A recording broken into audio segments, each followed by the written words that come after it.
Hello, hi everyone, जय सीताराम। आप सभी सभी का स्वागत है मेरे यूट्यूब चैनल पर। मैं जो है आप लोगों को सिलेबस के according special education KVS tier second के लिए पीआरटी का जो है टॉपिक वाइज सिलेबस कवर करवाऊंगी फुल डिटेल में। आप लोगों ने यदि सिलेबस देखा हो तो आप लोगों को पता है उसमें थ्योरी के क्वेश्चंस भी आएंगे, उसके साथ ही एमसीक्यू भी आएंगे। मैं टॉपिक वाइज आपको फुल डिटेल में जो है नोट्स करवाऊंगी, कंप्लीट थ्योरी करवाऊंगी, उसके बाद में एमसीक्यूज भी रहेंगे। टॉपिक वाइज हम जो है क्लासेस, मैंने ये फर्स्ट क्लास है, यदि आप अच्छा रिस्पॉन्स देते हैं तो मैं कंटिन्यू रखूँगी।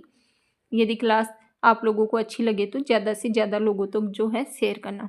क्लास जो ये नोट्स हैं वो बहुत ही ज़्यादा हेल्पफुल होंगे। आई होप आप सभी को ये क्लास जो है अच्छी लगेगी। आप देखना एक बार एंड तक। मैं आपको इतना बता सकती हूँ कि यदि आप कहीं से पैसे देकर भी कोर्स परचेज कर रहे हैं तो आपको इतनी अच्छी और इतनी डिटेल में जो है क्लास देखने को नहीं मिलेगी। चलिए शुरू करते हैं। जो है विकलांगता का ऐतिहासिक परिप्रेक्ष्य जो है फर्स्ट टॉपिक दे रखा है, आप लोगों ने देखा हो तो उसमें आगे और भी ऐड है, अवधारणा वगैरह, वो मैं नेक्स्ट क्लास में लेके आऊँगी। फिर क्लास जो है ज़्यादा लंबी हो जाएगी।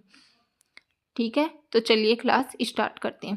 प्राचीन समय में यदि हम दिव्यांगता की बात करें दोस्तों, कि जो दिव्यांग व्यक्ति या दिव्यांग बच्चे थे तो उनकी स्थिति जो है कैसी थी प्राचीन समय में।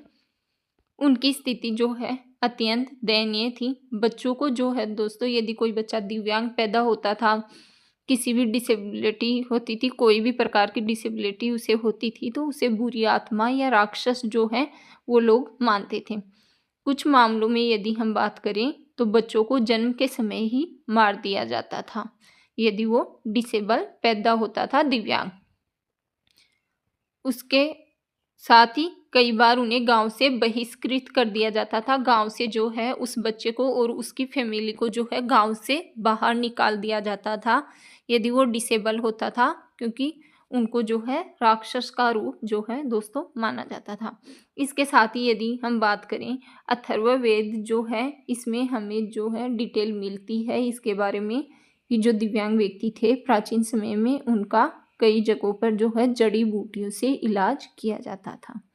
ठीक है, अभी नेक्स्ट देखिए, ये मैंने की है सिर्फ विकलांगता का हम ऐतिहासिक परिप्रेक्ष्य देख रहे हैं। उसमें प्राचीन समय की मैंने आप लोगों को बताई है कि दिव्यांग व्यक्तियों की स्थिति जो है समाज में कैसी थी। नेक्स्ट देखिए, आगे देखिए दोस्तों, अभी हम जो है शताब्दी वाइज जो है बात करेंगे कि 15वीं शताब्दी में दिव्यांगों की स्थिति क्या थी, उनके लिए कौन कौन से सुधार हमें देखने को मिलते हैं। 16वीं शताब्दी में क्या थी, 17वीं में, और आज तक हम जो है वर्तमान समय तक इसकी जो है कंटिन्यू पूरा जो डिटेल परिदृश्य है प्राचीन समय से लेकर अभी तक का जो वर्तमान समय तक वो देखेंगे। तो हम बात करते हैं यहाँ पे 15वीं शताब्दी की। 15वीं शताब्दी की हम बात करें दोस्तों, मुखर्जी 1983 के अनुसार 320 से 480 ईस्वी में गुप्त सम्राट के समय, यदि हम बात करें गुप्त सम्राट के समय दोस्तों, शारीरिक रूप से दिव्यांगों, हम बात करें दोस्तों गुप्त सम्राट के समय शारीरिक रूप से दिव्यांगों के लिए जो है व्यावसायिक प्रशिक्षण और पुनर्वास के लिए जो है कार्यशालाओं का आयोजन किया जाता था। मुखर्जी 1983 के अनुसार ये कर रहे हैं हम 15वीं शताब्दी की बात। उससे आगे देखिए, 15वीं शताब्दी में यदि हम बात करें तो इसमें जो धर्म गुरु हैं, यानी धर्म गुरु कौन हुए, जैसे हिंदू धर्म में पुजारी संत, ये मान लीजिए आप, मुस्लिम धर्म में जो है मौलाना वगैरह, और जो इस्लाम धर्म में होते हैं वो, तो सभी धर्मों के जो अलग अलग धर्म गुरु हुए उनको वो आगे आए और दिव्यांगजनों की स्थिति सुधारने हेतु अपने अनुयायियों को जो है उन्होंने उपदेश दिए कि इनकी जो है सेवा करनी चाहिए। फिर हम बात करें यदि सम्राट अशोक के समय की, तो उस समय दिव्यांग व्यक्तियों के लिए 15वीं शताब्दी में सम्राट अशोक के समय जो है अस्पतालों की व्यवस्था उनके लिए की गई। कुछ शासकों की यदि हम बात करें तो उनके समय जो है आश्रमों का निर्माण भी दिव्यांग व्यक्तियों के लिए किया गया। ये चेंजेस आए 15वीं शताब्दी में। आगे देखिए, 12वीं शताब्दी में जो है दोस्तों, में 12वीं शताब्दी में यदि बात करें तो इंग्लैंड के राजा हुए थे हेनरी द्वितीय। उन्होंने एक कानून बनाया कि जो मंदबुद्धि और मानसिक व्यक्ति हैं उनको जो है अलग अलग किया जाए समाज से नहीं। जैसे मंदबुद्धि है और जो नॉर्मल पर्सन है तो उनको डिवाइड किया जाए अलग अलग रूप से। तो ये जो है एक सकारात्मक कदम था कि उनको अलग अलग करके और उनकी कुछ हेल्प की जा सके। उसके बाद में यदि हम 15वीं शताब्दी में नकारात्मक कदम की बात करें तो वो ये था कि इनको दुष्ट आत्मा जो मानकर शारीरिक दंड दिया जाता था कि ये जो है दुष्ट आत्मा है, बुरी आत्मा है, इसीलिए ये जो है ऐसा पैदा हुआ है दिव्यांग। ठीक है, फिर हम देखते हैं कि 16वीं शताब्दी में पोप ग्रेगरी ने आदेश दिया कि दिव्यांगों की सहायता की जाए और इसके लिए उन्होंने जो है अनाथालयों की स्थापना भी करवाई। अभी नेक्स्ट देखिए आप, ये मैंने आप लोगों को 15वीं शताब्दी का बताया है। आगे चलिए, नेक्स्ट है दोस्तों 17वीं शताब्दी की। दर्शन शास्त्री 16वीं शताब्दी का मैंने बता दिया है, उसमें ये 16वीं शताब्दी में ये ही इम्पोर्टेंट पॉइंट था तो एग्जाम के हिसाब से करवा रही हूँ। ठीक है, हम बात करते हैं 16वीं शताब्दी की। तो इसमें एक दर्शन शास्त्री हुए रेनी डेस्काई। उन्होंने सर्वप्रथम जो है दोस्तों 17वीं शताब्दी में सीखने के सिद्धांत की नींव रखी। और हम बात करें कि बड़े चेंजेस जो हैं दिव्यांगों के लिए हमें क्या देखने को मिली। पेड्रो पोंस डी लियोन एक स्पेनिश व्यक्ति हुए। उन्होंने श्रवण बाधित व्यक्तियों को पढ़ना लिखना और बोलना सिखाना जो है यहाँ पे प्रारंभ किया। कौन दोस्तों, ये क्वेश्चन बहुत बार जो है पूछा जाता है एज इट इज। श्रवण बाधित व्यक्तियों को पढ़ना लिखाना और बोलना सिखाना सर्वप्रथम किसने प्रारंभ किया? स्पेनिश व्यक्ति हुए कौन? Pedro Ponce de Leon. ठीक है, आगे देखिए, इसी काल में यदि हम बात करें यानी 17वीं शताब्दी में सूरदास जी हुए, जो जन्मजात अंधे थे। जो व्यक्ति जन्मजात अंधा है, जन्म से ही जो अंधा है, लेकिन उन्होंने फिर भी श्री कृष्ण की लीलाओं का ऐसे सजीव वर्णन किया जैसे उन्होंने अपनी आंखों से देखा हो। और इसी काल में यदि हम बात करें तो एक मुस्लिम दृष्टिहीन अन्नान हुए दोस्तों, जिन्हें पूरी कुरान कंठस्थ थी, बावजूद इसके कि वो दृष्टिहीन थे, वो कुछ देख नहीं सकते थे। सूरदास जी और मुस्लिम दृष्टिहीन अन्नान हुए दोस्तों 16वीं शताब्दी में। आगे देखिए, मराठा व पेशवाओं द्वारा गुप्तचर हेतु संबंधित लोगों की जो है नियुक्ति करी गई। 17वीं शताब्दी की यदि हम बात करें तो गुप्तचरों के लिए यानी मराठा और पेशवाओं द्वारा जो गुप्तचर उस समय नियुक्त किए जाते थे, संबंधित लोग यानी दिव्यांग व्यक्ति थे, उनको उन व्यक्तियों की जो ज़्यादा नियुक्ति की गई इस कार्य के लिए यदि हम बात करें तो। उसके साथ ही इस शताब्दी में काफ़ी सुधार हमें देखने को मिला। शिक्षक प्रशिक्षण सामाजिक स्थिति में जो है काफ़ी पहले की जो शताब्दियों की तुलना में है, काफ़ी डिफरेंस जो है दिव्यांगों की स्थिति में देखने को मिला। आई होप आप सभी को ये क्लास बहुत पसंद आ रही होगी।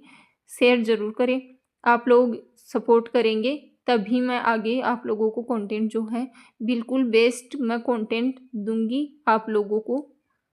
तो आप लोग सब्सक्राइब और शेयर ज़रूर करना। ठीक है, चलिए आगे देखते हैं। 18वीं शताब्दी की देखिए दोस्तों, विशेष शिक्षा की दृष्टि से जो है 18वीं शताब्दी बहुत ही महत्वपूर्ण मानी जाती है। वो क्यों मानी जाती है तो चलिए देखते हैं। सामाजिक पुनरुत्थान की अवस्था जो है 18वीं शताब्दी को कहा जाता है। शैक्षिक पुनरुत्थान की सदी भी जो है 18वीं सदी को कहा जाता है। इस सदी में क्या हुआ दोस्तों, सर्वप्रथम सैमुअल हार्वे और अबे चार्ल्स माइकल ने जो है हस्तचालित संकेत की जो है पद्धति विकसित की। हस्तचालित संकेत की पद्धति विकसित की। प्रयोग मूक बाधित व्यक्तियों के जो शिक्षण में होता है, यानी जो बच्चे बोल नहीं पाते उनके लिए जो प्रयोग होता है, जो संकेत पद्धति जो साइन लैंग्वेज जिसे हम बोलते हैं, वो इस काल में सर्वप्रथम विकसित हुई। आगे यदि हम बात करें तो 1748 ईस्वी में डॉक्टर डिडरिट ने दृष्टि सक्षम व्यक्तियों की शिक्षा इसी शताब्दी में प्रारंभ की गई। कब दोस्तों? 1748 में।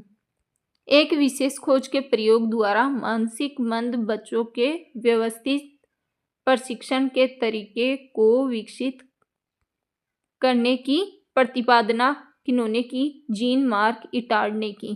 किसकी की दोस्तों? मानसिक मंदित बच्चों को जो है प्रशिक्षण किस प्रकार से जो है हम प्रोवाइड करवाते हैं, प्रशिक्षण में उनको किस तरह से विकसित किया जाए, उनका विकास किस तरीके से किया जाए, इसकी प्रतिपादना की दोस्तों 18वीं शताब्दी में जीन मार्क इटार्ड ने। ठीक है, आगे देखिए।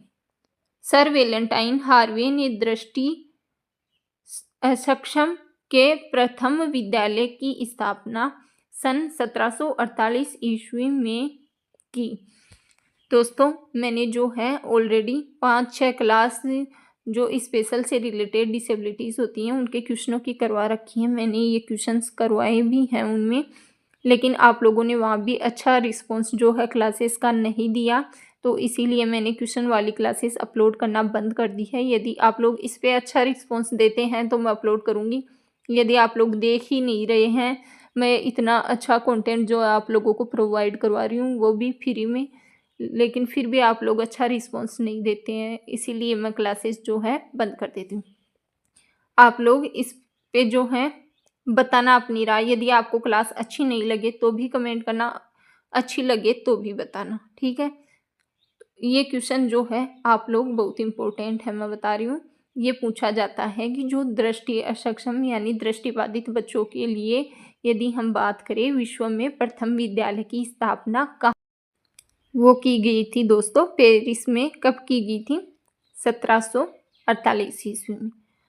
18वीं सदी HI और ID विकलांगों के प्रशिक्षण को जो है आधार मिला, यानी ID यानी इंटेलेक्चुअल डिसेबिलिटी जिसे हम बोलते हैं, जिसे पहले MD बोला जाता था लेकिन नाम चेंज करके ये कर दिया गया है। तो उसके साथ ही HI हियरिंग इम्पेयरमेंट श्रवण बाधित जिन बच्चों को हम बोलते हैं, इनको प्रशिक्षण दिया जाने लगा 18वीं सदी से। आगे देखिए, 19वीं शताब्दी आती है दोस्तों। 19वीं शताब्दी की यदि हम बात करें तो सन 1800 में यूरोप में दिव्यांगों के लिए जो है विशेष शिक्षा व्यवस्थित सेवाओं की अवधारणा का जन्म हुआ। 19वीं शताब्दी से जो है दिव्यांगों के लिए यूरोप में जो है दोस्तों इनकी विशेष शिक्षा के लिए चर्चा की जाने लगी। 19वीं शताब्दी दृष्टिबाधित बच्चों के लिए सबसे महत्वपूर्ण है, क्योंकि इसी समय दृष्टिबाधितों की शिक्षा के सूर्य कहे जाने वाले लुई ब्रेल हैं, जिन्होंने आप लोगों को पता होगा ब्रेल लिपि का आविष्कार किया है। उनका जन्म हुआ था दोस्तों 1809 में फ्रांस के कुप्रे नामक गांव में। सन 1826 ईस्वी की यदि हम बात करें तो भारत में विशेष शिक्षा का आरंभ किसने किया? ये क्वेश्चन भी बहुत बार आता है।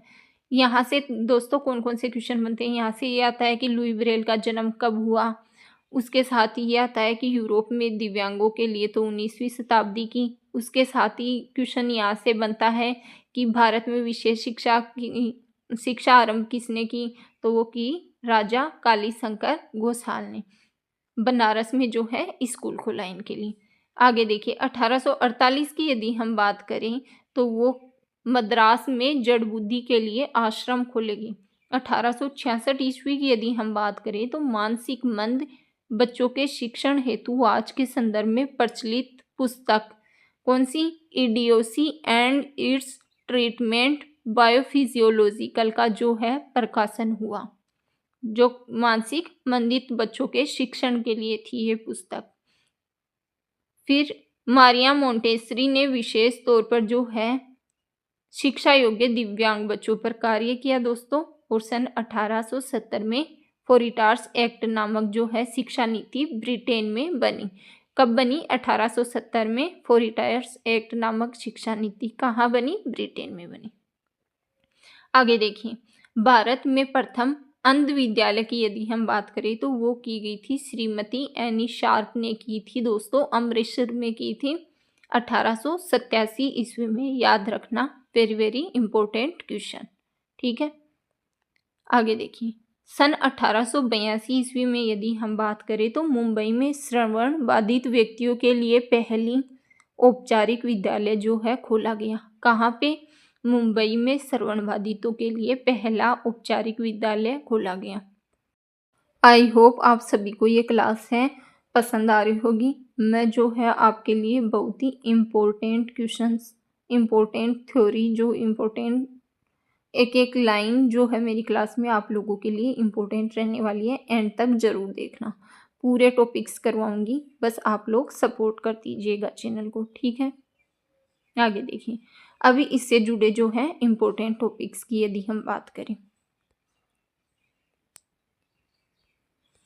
ये मैंने आपको 19वीं शताब्दी करवा दी है दोस्तों। 19वीं शताब्दी में देखिए 19वीं में चल रहे हैं। 1896 ईस्वी में यदि हम बात करें तो लाइटर कमांडर विटमेन ने पहला जो है मनोवैज्ञानिक उपचार गृह खोला। इससे पहले सन 1893 ईस्वी में बात करें तो इक्टन कमीशन एक्ट का जो है विकास किया गया, जिससे दिव्यांगजनों को समाज की मुख्य धारा से जोड़ा जा सके। दिव्यांगजनों की मुख्य धारा से जोड़ा जाने के लिए कौन सा एक्ट? इक्टन commission act 1893। 19वीं सदी में जो है मुक्ति मिशन की स्थापना किन व्यक्तियों के लिए की गई? क्वेश्चन आए तो दृष्टिबाधित व्यक्तियों के लिए। होनेस्टली आप लोग बताना कि ऐसा कंटेंट आपको यूट्यूब पे या आप जो पेड बेसिस लेते हैं कहीं पे भी आपको अभी तक देखने को मिला हो। आगे देखिए, आवासीय घर के रूप में गुड़गांव तथा पुणे में की गई, जिसका नाम क्या था दोस्तों? American mission school for the blind. इस प्रकार 19वीं सदी के अंतिम चरण में संपूर्ण भारत में छोटे छोटे केंद्र जो है खुल चुके थे, जहाँ पे अपंग और अक्षम लोगों को जो है शिक्षा व्यावसायिक प्रशिक्षण दिया जाने लगा था। 19वीं शताब्दी में जो है काफ़ी डिफरेंस आ गया था, काफ़ी बदलाव जो है हमें यहाँ पे देखने को मिल रहा था। जो अक्षम और दिव्यांग व्यक्ति थे उनके लिए शिक्षा का और व्यावसायिक जो प्रशिक्षण है, व्यवसाय से रिलेटेड प्रशिक्षण के जो है जगह जगह उनके लिए छोटे छोटे संपूर्ण भारत में केंद्र जो है खोले जा चुके थे। आगे देखिए, अभी हम बात करते हैं 20वीं और 21वीं शताब्दी की, वर्तमान की। इस समय की प्रमुख समस्या यह थी कि आंशिक अपंग लोगों के लिए जो है विद्यालय तो थे, परंतु पूर्णतया दिव्यांगों के लिए नहीं थे। पूर्णतया दिव्यांगों के लिए कैसे? जैसे दोस्तों, एक होती है नॉर्मल स्कूलें, उसके बाद में जैसे शिक्षा की बात करें तो एक समावेशी शिक्षा, एक एकीकृत शिक्षा और एक नॉर्मल एजुकेशन जो होती है सामान्य शिक्षा। तो यदि हम बात करें कि पहले जो है इनके लिए आई थी एकीकृत शिक्षा। एकीकृत शिक्षा में क्या था कि यह प्रावधान तो कर दिया गया था कि जो बच्चे हैं उनके लिए, जो विशेष शिक्षा वाले बच्चे हैं, दिव्यांग चाइल्ड जो हैं, उनको सामान्य के साथ पढ़ाया जाए, तो वो एकीकृत प्रकार की शिक्षा हुई। लेकिन उसमें यह नहीं था कि जहाँ पे एकीकृत शिक्षा, दोनों शिक्षा तो साथ में ग्रहण कर सकते हैं, लेकिन उनको जो है स्पेशल चाइल्ड्स को पूरा सामान प्रोवाइड नहीं करवाया जाता था जो उनको ज़रूरत है। जैसे मान लीजिए दृष्टिबाधित बच्चा है तो उसको ब्रेल, स्लेट, स्टाइलिश जो भी दिव्यांगता के लिए उसकी ज़रूरत है वो प्रोवाइड नहीं करवाए जाते थे। वो होती है एकीकृत शिक्षा। और समावेशी शिक्षा क्या है? दोनों को साथ में, सामान्य बच्चों को, स्पेशल बच्चों को साथ में शिक्षा दी जाएगी, लेकिन स्पेशल बच्चों के लिए जो है पूरा सामान भी प्रोवाइड करवाया जाएगा, उनकी आवश्यकताओं का संपूर्ण ध्यान रखा जाएगा, जो आज के समय में चल रही है। उसके साथ ही इनके लिए हमें अलग से भी दिव्यांगता के जो है स्कूल देखने को मिलते हैं हर जगह, ठीक है। देखिए, सन 1903 में यदि हम बात करें, लंदन कमीशन ने मंदबुद्धि बच्चों के लिए कुछ जो है प्रावधान बनाए दोस्तों 1903 में।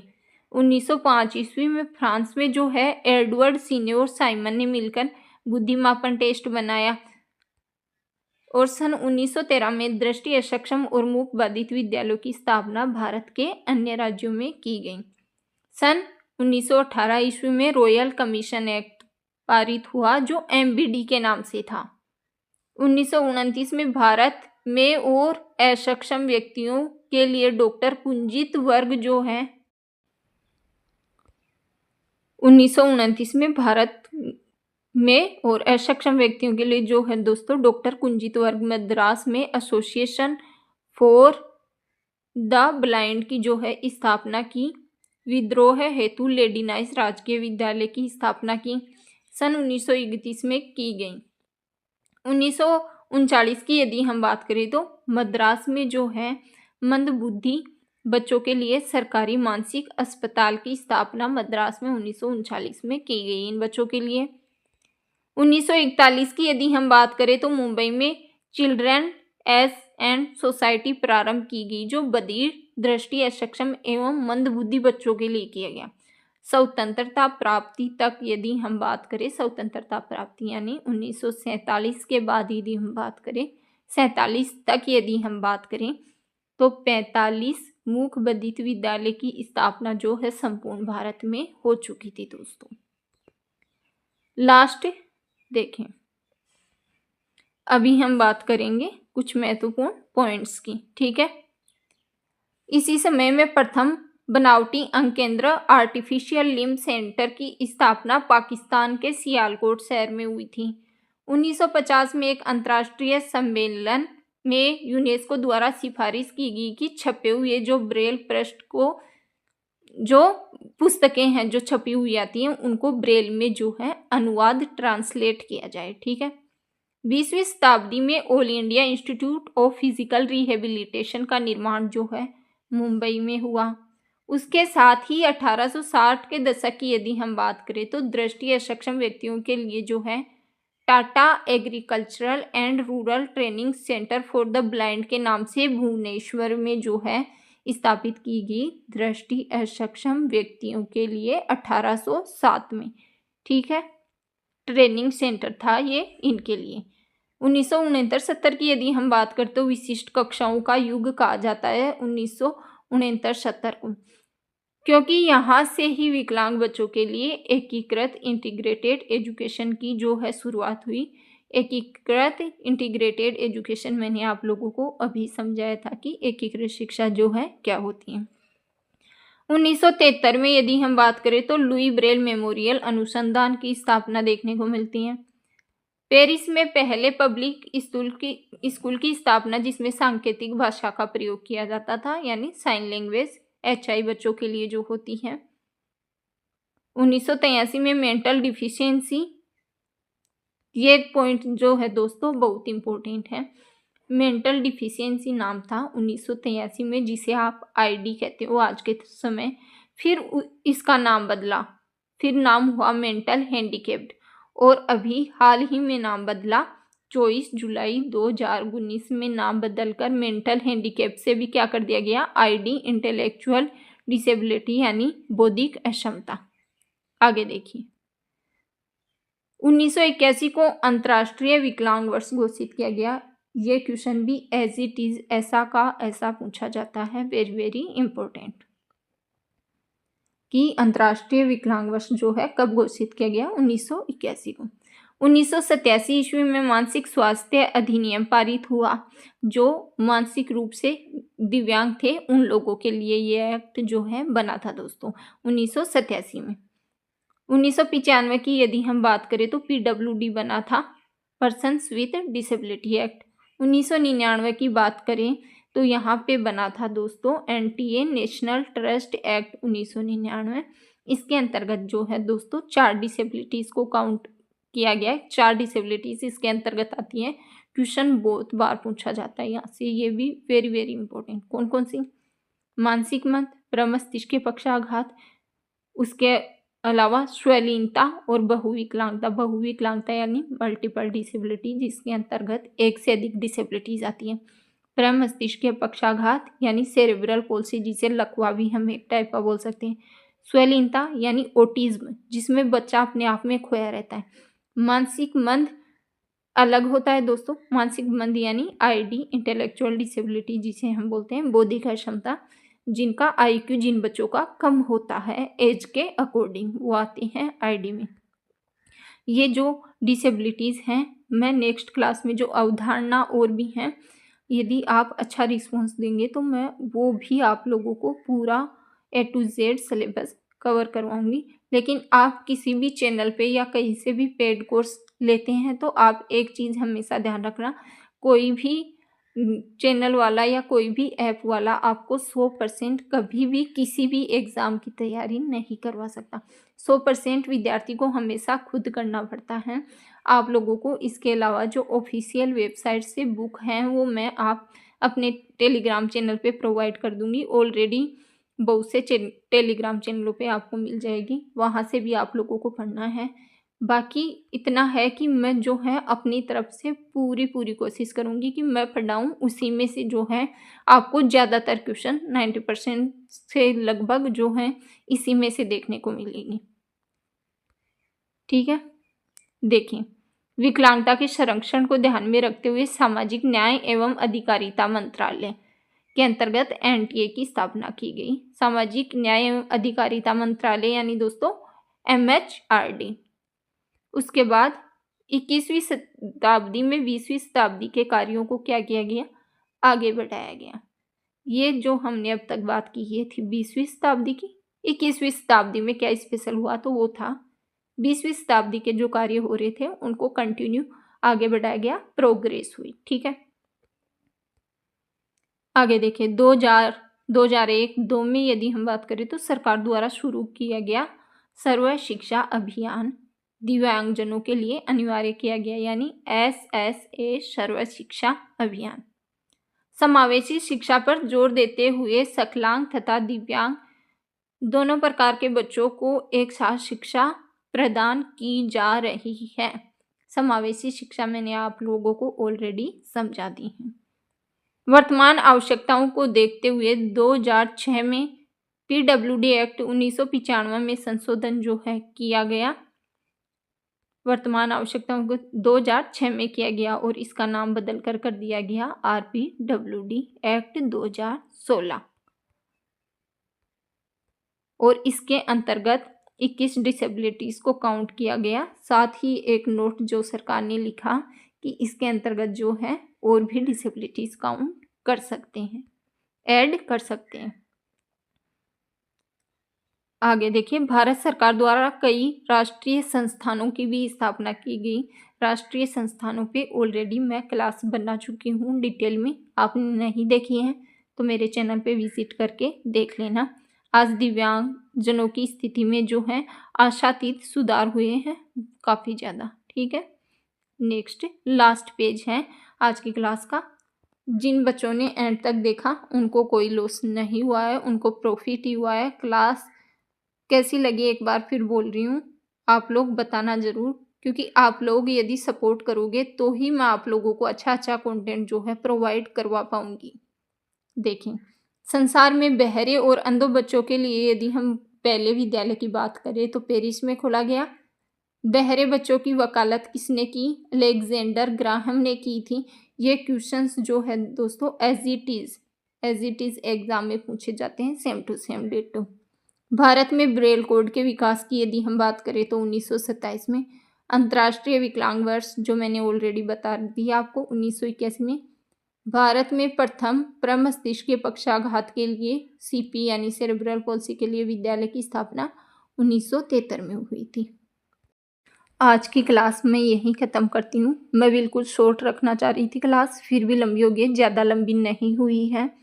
आप क्योंकि यदि मैं पूरा जो फर्स्ट टॉपिक है सिलेबस के अकॉर्डिंग अवधारणा और सब लेती तो काफ़ी ज़्यादा लंबी जो है क्लास हो जाती। क्लास कैसी लगी बताना ज़रूर, और यदि आपको मेरे टेलीग्राम चैनल का लिंक चाहिए तो कमेंट कर देना। आप लोगों को बस कुछ नहीं करना, चैनल को सपोर्ट करना है। फिर मेरी जिम्मेदारी है कि मैं सिलेबस के अकॉर्डिंग आपको बेस्ट कंटेंट प्रोवाइड करवाऊँ। आप लोग ये मत सोचना कि फ्री में यूट्यूब पे क्लासेस हैं तो कंटेंट जो है आपको क्लासेस अच्छी नहीं मिलेगी। मैं आप लोगों को चैलेंज करके बोल रही हूँ, आप कहीं से भी कोर्स खरीद लो और फिर आप जो है मेरे चैनल पे देखो, आपको खुद आभास हो जाएगा कि हाँ कंटेंट अच्छा है या नहीं। आप खुद जो है तुलना करके देख लेना। ठीक है, आगे की क्लासेस आपके ऊपर डिपेंड करती हैं किस प्रकार से आएंगी, कंटिन्यू आएगी या नहीं आएगी। मिलते हैं नेक्स्ट क्लास में। धन्यवाद।